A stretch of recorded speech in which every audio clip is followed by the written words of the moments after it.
నమస్తే అండి. ఎలా ఉంది ఇక్కడ పరిపాలన? ఎలా ఉంది ఇక్కడ పరిపాలన? బాగానే ఉంది. ఎందుకు బాగుందని చెప్తున్నారు? ఎందుకంటే అన్ని పనులు బాగా చేస్తున్నాడు. మరి రోడ్లు లేవంటున్నారు, ఉద్యోగాలు లేవంటున్నారు. ఉద్యోగాలు ఎందుకు లేవు? బోల్డ్ ఉన్నాయి కాదయా, ఉద్యోగాలు బాగానే ఉన్నాయి. జగన్ గారు వచ్చిన తర్వాత రాష్ట్రం అప్పుల్లోకి వెళ్ళిపోయిందని చెప్తున్నారు. మరి సరే, అప్పుల్లో కంటే మరి అప్పుల్లోకి బాగుండే ఎట్టుంటది? ఖర్చు పెడతంటే బ్రహ్మాండంగా చేస్తున్నాడు. అయితే ఈసారి కూటమి అభ్యర్థులు నిలబడ్డారు.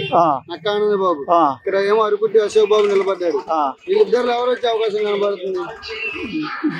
అశోక్ బాబు. ఎందుకని? ఎందుకేముంది, కొత్త వచ్చాడు, బాగా చేస్తాడని జగన్ బట్టి వేసేది. ఏమో జగన్ ఎట్ట చెబుతున్నాడు అట్టా పథకాలను ఇస్తున్నాడు కదా, అందుకని జగన్ బట్టి ఇస్తారు. మరి ఇప్పుడు కూటమి అభ్యర్థులు కూడా చాలా పథకాలు ఇస్తానని చెప్తున్నారు కదా. సరే, ఎప్పుడో ఇచ్చేదో సచ్చేదో,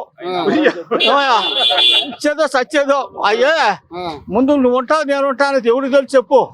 ఇస్తాడంటాడు, మురిపిచ్చే ఒక్కడ కూడా ఇలా, అందుకని ఎవరు నమ్మట్లా.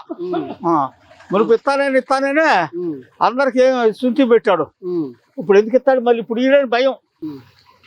ఏం చెప్పాలనుకుంటున్నారు? ఇక్కడ వేమూరు నియోజకవర్గంలో ఎవరు గెలిచే అవకాశం కనబడుతుంది? మేము అశోక్ బాబు అనుకుంటున్నాం.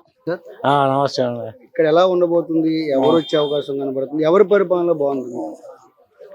వైసీపీ పరిపాలన బాగుందండి మాకు. ఎందుకని? మాకు అన్ని పథకాలు వస్తున్నాయి, మేము పేదవాళ్ళం, మాకు అన్ని సౌకర్యాలు ఉన్నాయి.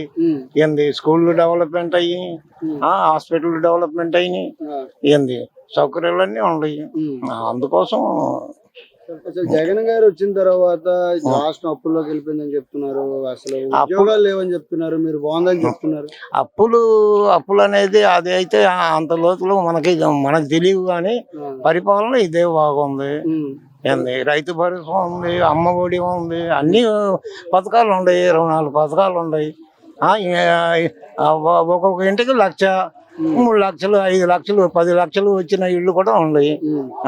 పిల్లలకు ఉద్యోగాలు లేవు, డబ్బులు ఇస్తున్నారు. ఏమంటే అంతకు ముందు 14 నుంచి 19 దాకా ఏ ఉద్యోగాలు ఇచ్చారు? ఇప్పుడు 6 లక్షల ఉద్యోగాలు ఇప్పుడు ఉన్నాయి. అంతకుముందు 34,000 ఉద్యోగాలే కదా. దాన్ని బట్టి ఒకరికి పోటీ అని కాదు, పరిపాలన ఇది బాగుంది. ఇప్పుడు అవసరం, రోడ్లు కూడా అవసరమే, ఇది కూడా అవసరం. ముందు పేదవాడు బతుకుని ఇచ్చుకుంటే మన పొలంలో పని చేసేవాడు ఉంటాడు. కాబట్టి రోడ్లు అది ఈసారి వేస్తారు. రోడ్లది పెద్ద సమస్య కాదు, అది ప్రాణం మీద వచ్చేదేం కాదు. అయితే ఇక్కడ ఎలా ఉండబోతుంది? ఈ నియోజకవర్గంలో వైసీపీ ఒకవైపు అశోక్ బాబు నిలబడ్డారు, పక్క ఆనంద్ బాబు, వీళ్ళిద్దరి మధ్య ఎలా ఉండబోతుంది? వీళ్ళిద్దరు అశోక్ బాబు గారే వస్తారండి పక్క. ఎందుకంత నమ్మకంతో చెప్తున్నారు? ఎందుకు నమ్మకంగా చెబుతున్నారంటే, ఏమూరు నియోజకవర్గం అనేది ఒక బేద 100కి 70% బేదలే అండి. పొలం పనులు చేయని, ఇంకో పనులు చేయని బేదలే. అందుకు కాబట్టి అశోక్ బాబు గారే వస్తారు.